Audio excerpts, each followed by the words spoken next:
Om Shanti. Bible में एक कहानी का वर्णन है। 7 स्लीपर्स की ये कहानी है, सत्य घटना पर आधारित है कि उस समय कोई 250वीं ईस्वी शायद चल रही होगी, तो ईसा मसीह अभी होकर गए थे। तो उस समय जो लोग ईसा मसीह को मानने वाले थे, जो ये कहते थे कि हम एक खुदा को मानेंगे और ईसा मसीह उसका मैसेंजर है, उनको बहुत यातनाएं दी जाती थी। उस समय एक राजा आया था, डीसीएस नाम का, बहुत क्रूर और आतताई राजा था। तो जिन्होंने इस चीज़ को मना कर दिया कि वहाँ के उस समय के जो लोकल देवी देवता थे, हम उनकी पूजा नहीं करेंगे, हम एक ही खुदा को मानेंगे और ईसा मसीह उसका मैसेंजर है, उसी की बात सुनेंगे।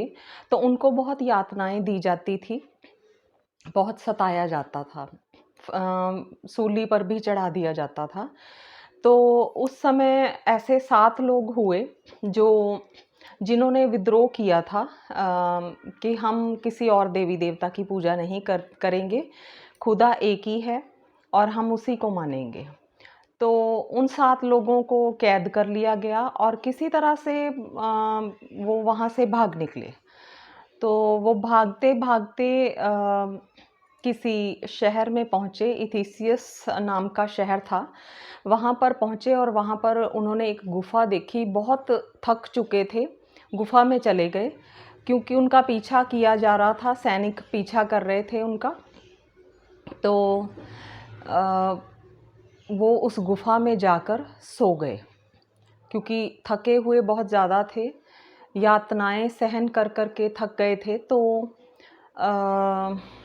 राजा के सैनिक भी पीछे लगे हुए थे। तो जब वो सोकर उठे सुबह, तो उनको गुफ़ा बदली-बदली सी लगी क्योंकि जो राजा के सैनिक थे उनको पता चल गया कि ये इसी गुफ़ा में हैं। तो राजा को बताया, तो राजा ने कहा कि इस गुफ़ा को बंद कर दो, ये लोग अंदर ही मर जाएँगे। गुफ़ा बंद कर दी गई और वो जब सोकर सुबह उठते हैं तो उनको कुछ अलग-सा लगता है। तो फिर वो देखते हैं कि गुफ़ा का मुँह तो बंद है। वो किसी तरह से कोशिश करके बड़ी मुश्किल से गुफ़ा से बाहर निकलते हैं।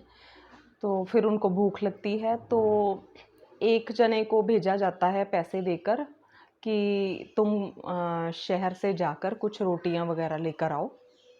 तो वो एक जना जब शहर में जाता है तो वो इतना उसको आश्चर्य होता है क्योंकि जगह जगह पर चर्च बनी हुई हैं और वो सोचता है कि ऐसा कैसे हो गया, क्योंकि उनके समय में तो कोई सिंपल क्रॉस भी गले में डाल लेता था तो उसको भी सूली पर चढ़ा दिया जाता था। तो यहाँ तो बिल्कुल चर्च बने हुए हैं और कहीं पर जो प्रीस्ट है, पादरी, वो सरेआम लोगों को पब्लिक में समझा रहा है ईसा मसीह के जो प्रवचन थे। तो वो हैरान हो होकर देख रहा है कि ये क्या हो क्या रहा है और कैसे ये सब कुछ बदल कैसे गया एक ही रात में।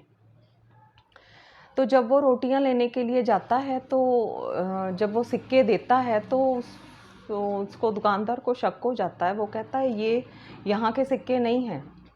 तो वो कहता है व्यक्ति कि ये तो यहाँ के ही सिक्के हैं, मैं कहाँ से लेके आऊँगा। वो उसको पकड़ लेते हैं, मारते हैं उसको, बहुत पीटते हैं कि बताओ तुमने कहाँ से चोरी की है। तो वो कहता है मैं कहाँ से चोरी करके लाऊंगा, ये मेरे ही सिक्के हैं, यहाँ के ही सिक्के हैं। तो फिर किसी व्यक्ति को बुलाया जाता है कि जो सिक्कों के बारे में जानता है, तो वो देखकर बताता है कि ये सिक्के 300 वर्ष पुराने हैं। फिर उसको शहर में घुमाया जाता है तो वो अपना घर देख लेता है। अपने घर में जाता है तो बताता है कि यहाँ ये है। एक बूढ़ा सा व्यक्ति दरवाज़ा खोलता है तो वहाँ पर वो बताता भी सब कुछ ठीक है कि यहाँ पर ये है, ये है। तो किसी को समझ में नहीं कुछ भी आ रहा, उस व्यक्ति को भी नहीं कुछ समझ में आ रहा।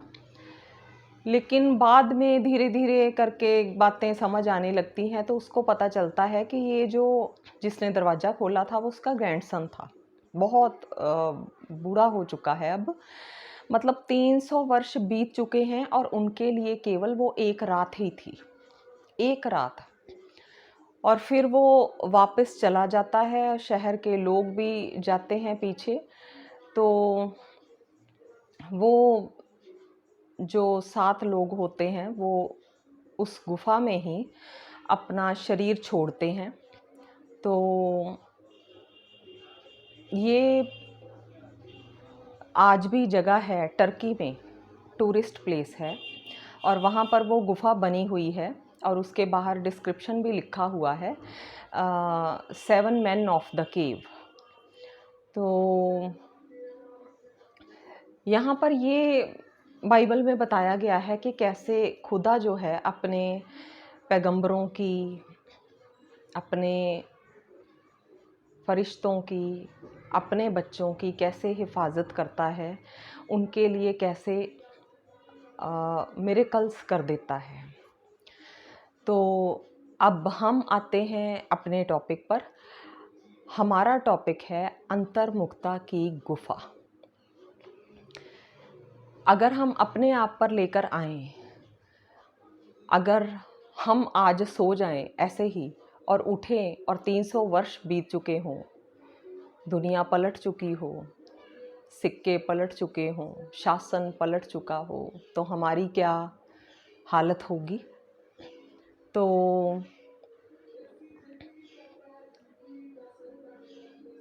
वो जो 7 लोग हैं, 7 स्लीपर्स हैं, वो हम हैं।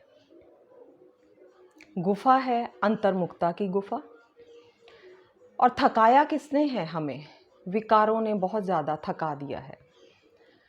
तो हमें इस गुफा में जाकर सोना ज़रूरी है। सोना अर्थात जागना। सोने का अर्थ यहाँ पर वो वाला सोना नहीं, सोने का अर्थ है जागरण। क्योंकि जब अंतर्मुखता की गुफा में जाकर आत्मा सोएगी और फिर वहाँ से बाहर हम निकलेंगे जब, तो दुनिया पलट चुकी होगी, सिक्के पलट चुके होंगे, शासन पलट चुका होगा। ये अंतर्मुखता की गुफा क्या है? मौन, साइलेंस क्या है?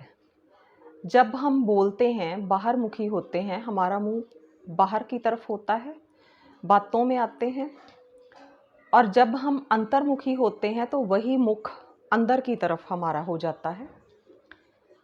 जैसे हम इन आँखों से बाहर के लोगों को देखते हैं, संसार के लोगों को देखते हैं और मुख से उनका वर्णन करते हैं, उनकी कमियों का। जब अंतर्मुखी होते हैं, तीसरा नेत्र खुलता है, हम अपने आप को देखते हैं और फिर हमारा मुख भी बाहर की तरफ नहीं होगा, अंदर की तरफ होगा। क्योंकि फिर हम अपने आप को चेक कर रहे हैं, अपने आप से बातें कर रहे हैं, क्या क्या सुधार करना है, क्या क्या कमी है। ये है अंतर्मुखता का मतलब। मौन वो नींद है जो विवेक को जागृत करती है। वो वाली नींद नहीं है जिसमें सो गए तो सो गए। ये वो नींद है जिसमें हमारा विवेक जागृत होता है। तो अंतर्मुखता की गुफा में जाना अर्थात क्या? अंतर्मुखता में जाकर हमने करना क्या क्या है? इसके लिए मैं 10 बातें बता रही हूँ आपको। पहली बात है सेल्फ चेकिंग या सेल्फ एनालिसिस। जब हम मौन होते हैं तो सबसे पहला काम अपने आप को चेक करना। अपने आप को चेक करेंगे तो पता चलेगा कि हम कहाँ गलत हैं, क्या हम सही कर रहे हैं, कौन से हमारे कर्म ठीक हैं, कहाँ पर हमारी वाणी में गड़बड़ हो रही है या कहाँ हमारे संकल्प नेगेटिव चल रहे हैं। अपनी चेकिंग, सेल्फ चेकिंग। जब हम अंतर्मुखी होंगे तब हम ये चीज़ देख पाएंगे, नहीं तो दूसरों को ही देखते रहेंगे।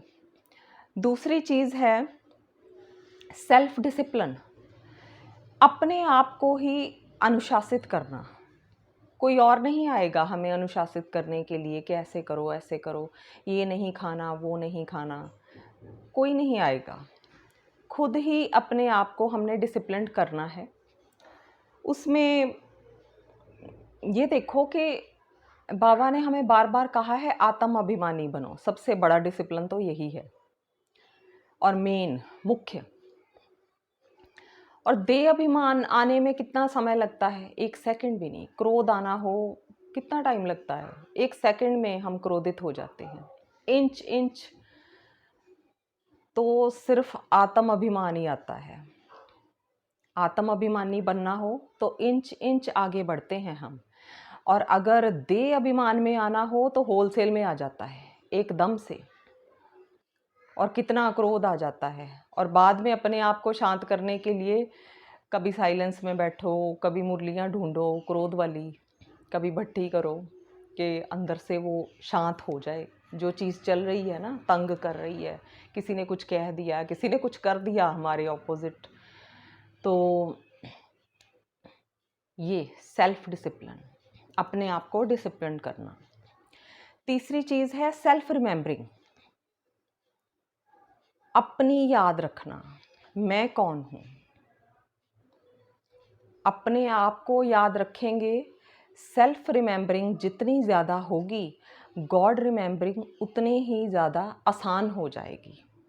जैसे जैसे अपने स्वरूप को हम याद करेंगे तो हमारा परमपिता कौन है वो भी अपने आप याद आता जाएगा। सेल्फ रिमेंबरिंग होने से हम गॉड रिमेंबरिंग भी बहुत सहजता से बन जाते हैं। अपने स्वरूप को बार बार याद रखना। बाबा बार बार मुरलियों में कहते हैं आत्म अभिमानी बनो, मतलब अपने स्वरूप में स्थित रहना। याद ही रख लो, वो भी बहुत है कि मैं आत्मा हूँ। ठीक है। फिर आता है, चौथी चीज़ आती है सेल्फ मास्टरी या सेल्फ कंट्रोल कहो। एक था अनुशासन, हम अपने आप को अनुशासित करते जाते हैं तो सेल्फ कंट्रोल ऑटोमेटिकली होता जाता है। खाने पीने पर, बोलने में, रहन सहन में, हर बात में सेल्फ कंट्रोल अपने आप ऑटोमेटिकली होगा। हम कुछ भी बोलेंगे तो बहुत सावधानी से बोलेंगे, कोई कर्म करेंगे तो सावधानी से करेंगे। ये अपने आप पर हम मास्टरी हासिल करेंगे। दुनिया में करते हैं ना मास्टरी हासिल स्टडी में, ये भी तो हमारी स्टडी चल रही है ना। डिसिप्लिन से शुरुआत होगी और मास्टरी पर हमारा एंड पॉइंट है। जब हम सेल्फ मास्टरी पर आ जाते हैं कि हम अब कह सकते हैं कि हमारा अपने आप पर पूरा कंट्रोल है, हमारी वाणी पर है, संकल्पों पर है, वाचा पर है, खाने पीने पर है, हर प्रकार से है ये चीज़। फिर आती है सेल्फ इंस्पिरेशन, अपने आप को खुद ही उत्साहित करना। हम निराश हैं, उदास हैं क्योंकि दुनिया में बहुत कुछ बातें भी हो जाती हैं, घरों में, परिवारों में या बिजनेस में, प्रोफेशन में, कहीं पर भी हो सकती हैं। और किसी भी प्रकार की आत्माएं हमें मिल सकती हैं। ज़रूरी नहीं कि सब मीठा मीठा अच्छा अच्छा बोलने वाले ही हमें मिलेंगे। तो अपने आप को खुद ही, ये नहीं निराश हो गए, ऐसा हो गया, हमारी इंसल्ट हो गई, नहीं, खुद अपने आप को खुद ही उत्साहित करना है। इसमें भी एक स्टोरी आती है, शायद सभी ने पढ़ी भी होगी, हमने पढ़ी थी अपने कोर्स में। स्कॉटलैंड का राजा था किंग ब्रूस, उसकी कहानी शायद पढ़ी होगी, किंग ब्रूस एंड स्पाइडर। तो वो उसके देश पर जब हमला हुआ था तो 6 बार वो हारा था। और 6वीं बार जब वो हारा था तो वो भी एक गुफा में चला गया था। किस लिए? मरने के लिए, सुसाइड करने के लिए, आत्महत्या की सोच रहा था और गुफा में बैठ गया था। तो वहाँ पर उसको एक मकड़ी दिखी, वो बहुत ऊपर चढ़ रही थी। तो वो देखता है कि मकड़ी क्या कर रही है, इतनी छोटी सी है और कहाँ ऊपर चढ़ेगी ये इतनी ऊपर। देखता है मकड़ी चढ़ती है फिर गिरती है। वो गिनना स्टार्ट करता है, 6 बार मकड़ी गिरती है और वो सोचता है मैं भी तो 6 बार हारा हूँ, अगर ये 7वीं बार चढ़ गई ऊपर तो मैं भी लड़ूंगा। कहाँ अभी वो मरने की सोच रहा था। तो 7वीं बार वो मकड़ी चढ़ जाती है और अपना जाला बना लेती है। तो उसको भी वहाँ से प्रेरणा मिलती है और फिर वो अपनी सेना का संगठन करता है, दोबारा संगठित करता है अपनी सेना और बड़े उत्साह से फिर से लड़ता है और जीत जाता है। इस बार वो जीत जाता है। तो ये ज़रूरी नहीं है कि हमें भी कोई ऐसी मकड़ी मिले, लेकिन गुफ़ा में जाना ज़रूरी है। अंतर्मुखता की गुफ़ा में जाना ज़रूरी है, अपने अंदर जाना ज़रूरी है। वहाँ से ही हमें प्रेरणा मिलेगी। अपने आप को उत्साहित कैसे करना है, दिशा कौन सी है, ये सब कुछ हमें अपने अंदर से ही पता चलेगा। फिर 6th पॉइंट है सेल्फ टॉक। हम दूसरों से बातें करने में इतने मगन हैं, दूसरों की बातें करने में और सुनने में इतने बिजी हैं, अपने आप से बात करना ही भूल जाते हैं। अगर हम सोचें, कभी सोच कर देखना, हमने अपने आप से कभी बात की है कि मेरा क्योंकि मैं करती हूँ इसलिए मतलब ये मुझे बचपन से आदत थी कि पढ़ाई चल रही है, खा पी लिया, पढ़ लिया, सो गए, सुबह उठे फिर क्लासेस। तो मैं सोचती थी कि बस यही है लाइफ, पढ़ लिया, खा पी लिया, सो गए और फिर बस पेपर दिए, फिर नेक्स्ट क्लास, बस यही ज़िंदगी है। शादी हुई तो बाद में भी यही, बस यही लाइफ है, घर पे रहो, काम करो, खाना बना लिया, क्या ये मतलब बस इतनी लाइफ है और कुछ है ही नहीं ज़िंदगी में, यही दायरा है। मतलब अपने आप से बातें करना, ये बहुत, कई लोगों को आदत होती है ना डायरी लिखने की, डायरी लिखते हैं, अपना रोज़ का लिखते हैं कि आज ये हुआ, कई ऐसी चीज़ें लिखते हैं, ज़िंदगी हमें तो क्या दे रही है, कुछ भी, कैसा भी। कोई गरीब होगा वो लिखेगा क्या हम ही सारी ज़िंदगी पिसते रहेंगे, गरीब और अमीर ऐसे ही बस आगे बढ़ते रहेंगे।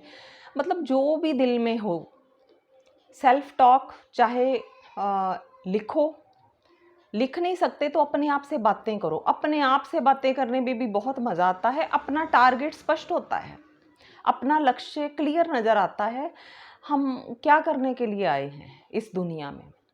बस यही है, खा पी लिया, बातें कर ली और परचिंतन प्रदर्शन कर लिया, बस ये ज़िंदगी है। इतना ही, इतना छोटा सा दायरा हमारा, ये लेकर हम चलेंगे। अपने आप से बातें करके देखो, टारगेट नज़र आने लगेगा, किस दिशा में और कैसे आगे बढ़ना है ये क्लियर होता जाएगा धीरे धीरे, कि मुझे ऐसे करना चाहिए, मैं ऐसे करूँ तो कैसे आगे बढ़ पाऊँगा, मुझे कुछ तो स्टार्ट करना चाहिए नया। चाहे वो 2-4 मिनट से क्यों ना। अब सेल्फ चेकिंग की बात की, कितना टाइम लगता है, 2 मिनट। हमने पूरे दिन में किसी को कुछ बोल दिया गुस्से में, मानो बच्चों को ही बोल दिया, कुछ भी गुस्से में, कुछ ऐसी बात मुंह से निकल गई जो किसी को दुख देने वाली थी, तो अपने आप को चेक करने में कितना टाइम लगेगा, सिर्फ 2 मिनट। लेकिन वो 2 मिनट लगाने के बाद हमारे अंदर ये हिम्मत आनी स्टार्ट हो जाती है, कंट्रोल आना स्टार्ट हो जाता है कि हम वो गलती दोबारा से ना दोहराएं। 7th पॉइंट है साइलेंस। साइलेंस एक तो होता है मुंह का मौन, मुख को बंद कर लिया। दूसरी चीज़ है मन का मौन, वो ज़रूरी है। हम मुंह को बंद कर लेंगे वो आसान है, बहुत घंटे चुप वैसे भी संसार में कई लोगों की आदत होती है ना रिजर्व नेचर, ज़्यादा नहीं बोलते, तो वो कोई इतनी बड़ी बात नहीं है। मन का मौन इम्पॉर्टेंट है, क्योंकि जब हमारा मन साइलेंट होगा, हमारा मन रुकेगा, तब हम सोच सकते हैं कि हम किसी डायरेक्शन की तरफ जाएंगे। लेकिन अगर मुख का मौन तो है लेकिन मन तो पहले से ही भाग रहा है, कभी इधर कभी उधर, तो हम किस दिशा में आगे बढ़ेंगे, कहीं भी नहीं, हम वहीं पर बैठे हुए हैं। मन का मौन होगा, मन के अंदर साइलेंस होगी, मतलब मन ही बुद्धि कहीं जा नहीं रहे, तब हम उस परमात्मा की तरफ चलना शुरू करते हैं। साइलेंस के बाद पहली चीज़ है साइलेंस आ जाए अंदर, संकल्प रुक जाएं हमारे, स्टॉप हो जाएं, उसके बाद हम सोच सकते हैं कि हम कोई उन्नति कर पाएंगे। और 8th पॉइंट हमारा आता है स्वप्न। जितना जितना हम साइलेंस से रिलेटेड है ये भी, जितना जितना हम साइलेंस में रहना स्टार्ट करेंगे, अपने व्यर्थ संकल्पों को, नेगेटिव को रोकेंगे, उतना उतना हमारे स्वप्न भी अच्छे होते जाएंगे। कई बार ऐसा होता है, हम चल रहे हैं, अच्छी तरह से चल रहे हैं, पूरा दिन हमारा ज्ञान में या योग में निकल रहा है या बाकी अपने कारोबार में निकल रहा है, लेकिन स्वप्न जो होते हैं वही इतने भयानक आ जाते हैं, तो हम उठकर सोचते हैं ये कहाँ से आ गए, हमने तो इतने सालों से क्रोध ही नहीं किया, तो मैंने लड़ाई वाला सपना कैसे देख लिया। तो बिल्कुल उल्टे, मतलब अंदर दबी हुई है ना चीज़ें, तो वो यहाँ से निकलेंगी। जैसे जैसे साइलेंस में जाएंगे, मन को स्टॉप करेंगे, हमारे स्वप्न भी प्योर होते जाएंगे या फिर बंद ही हो जाएंगे, क्योंकि स्वप्न भी बहुत डिस्टर्ब कर देते हैं। कई बार बिल्कुल हिल जाते हैं कई बार पर्सन कि हम तो ठीक ठाक चल रहे हैं, कुछ ऐसा हम कर नहीं रहे, लेकिन समझो किसी की मृत्यु देख ली और हम सोच रहे हैं हम तो निर्मोही बन गए, लेकिन किसी ऐसे इंसान की मृत्यु देख ली स्वप्न में कि हम पूरा दिन हिले रहते हैं। अगर ऐसा हो गया, सच में हो गया, तो ये चीज़ें साइलेंस से इस चीज़ पर भी कंट्रोल हम कर पाएंगे। 9th पॉइंट है टॉक विद गॉड।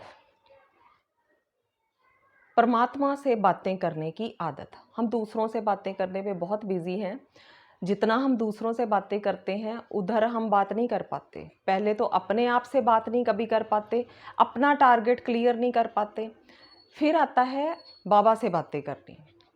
और ये मैं अपनी पर्सनल चीज़ शेयर कर रही हूँ कि मैंने कितने साल से ये आदत बनाई हुई है और मैं बहुत खुश और बहुत, जैसे कहते हैं ना, हल्केपन में रहता है इंसान, ऐसे रहती हूँ। क्योंकि जब भी दिल करे बाबा से बातें कर लो कर लो, करते करते जाओ, करते जाओ, करते जाओ, खुद ही पता चलता जाएगा। धीरे धीरे ऐसे फील होने लगता है कि कोई सुन नहीं रहा है। ये ऐसी फीलिंग, सपोज करो हम किचन में हैं, जैसे मेरी आदत है कि मैं किचन में होती हूँ तो किचन का टाइम पूरा बाबा से बातें करने में जाएगा। तो बाबा से बातें कर रही हूँ, ऐसे ऐसे करना है, ऐसे कैसे करूँ, कैसे करूँ। तो ये स्टार्टिंग में नहीं होता था, लेकिन कुछ महीने के बाद मुझे ये फीलिंग आने लग गई कि कोई है जो सुन रहा है। ऑटोमेटिकली फीलिंग आती है कि कोई है जो सुन रहा है, सारी बातें सुन रहा है, और पता नहीं कैसे उन बातों के जवाब भी अपने आप ही मिल जाते हैं। ऑटोमेटिकली अंदर से ही पता चल जाता है कि ये चीज़ ऐसे नहीं करनी, ऐसे करनी, बिल्कुल क्लैरिफिकेशन हो जाती है, ऑटोमेटिकली हो जाती है। उसके साथ कभी बातें करके देखो, बड़ी बड़ी उलझनें ऐसे ही सॉल्व हो जाती हैं। कितनी सिंपल सी चीज़ है। हम योग की बात नहीं यहाँ पर कर रहे हैं। योग में तो चलो हम बैठेंगे ना, अपने माइंड को रोक कर बैठेंगे, ये अंतर्मुखता की ही परिभाषा है। हम बैठे हैं आराम से, मन कहीं नहीं जा रहा है, किसी चिंता में नहीं, किसी व्यक्ति की तरफ नहीं, किसी वस्तु की तरफ नहीं, किसी चीज़ की तरफ नहीं। अगर है भी, वो चीज़ें अंदर हैं भी, तो बाबा को ही बुला लो ना। बाबा से बातें करते चलो, करते चलो, करते जाओ, और धीरे धीरे ये खुद ही फीलिंग आने लग जाती है कि है, सुन रहा है। और क्लैरिफिकेशन भी इतनी अच्छी होती है कि बिल्कुल सोचने की ज़रूरत ही नहीं पड़ती, कि बाद में इंसान सोचता है मैं इस चीज़ को लेकर इतना परेशान था, तो ये अचानक ही कैसे इतनी आसानी से कैसे सॉर्ट आउट हो गई है। होता है ये प्रैक्टिकल में, मैं ही एग्जाम्पल हूँ इसकी।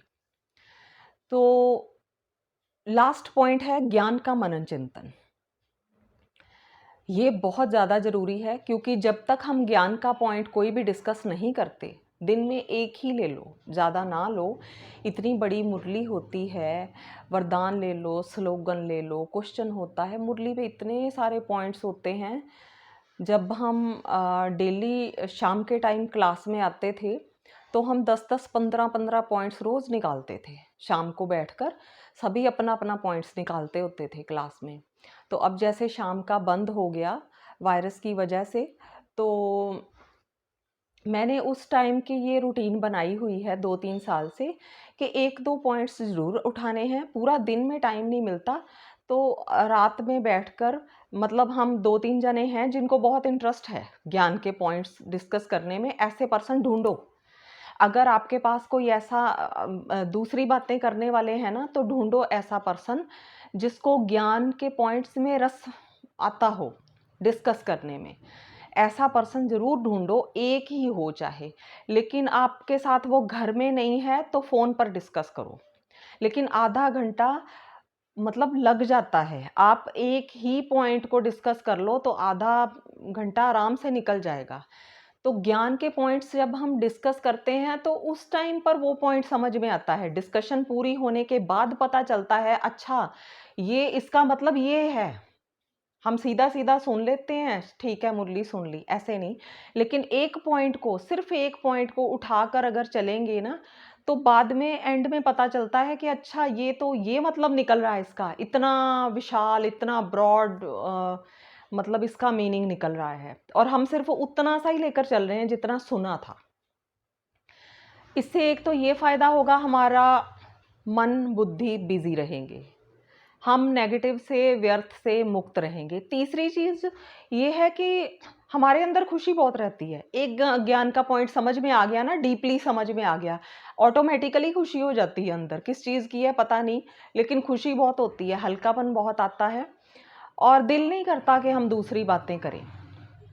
कौन क्या कर रहा है, इन बातों पे जाएँ, बिल्कुल ये मन ही हटना स्टार्ट हो जाता है। बोरिंग लगती हैं वो बातें फिर। तो ये जो चीज़ें हैं, फिर हमारा योग बहुत पावरफुल होता है। जैसे-जैसे हम ज्ञान की गहराई में उतरते हैं, हमारा योग ऑटोमैटिकली गहरा होता जाएगा, क्योंकि ज्ञान का आधार योग है, योग का आधार ज्ञान है। दोनों ही कॉम्प्लीमेंट्री।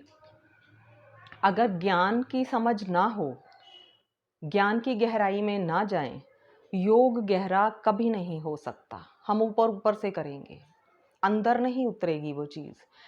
और अगर योग ना हो हमारा, तो फिर इस ज्ञान का क्या अर्थ है?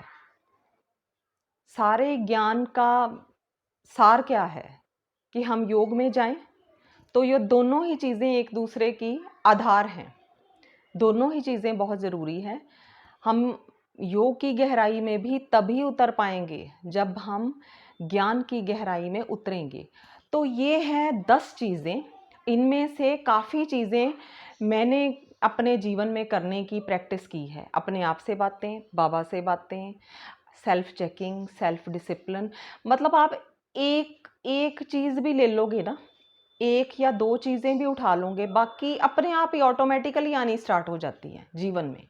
बाकियों को लाने की ज़रूरत नहीं पड़ती कि आप ये कहो कि मतलब 10 चीज़ें करनी मुश्किल हैं अंतर्मुखी होकर। तो आप 1 या 2 चीज़ें चेकिंग कर लो अपनी, ये गलती हुई, आगे से दोबारा नहीं करनी।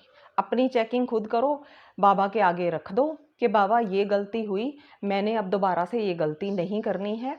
चेकिंग हो गई।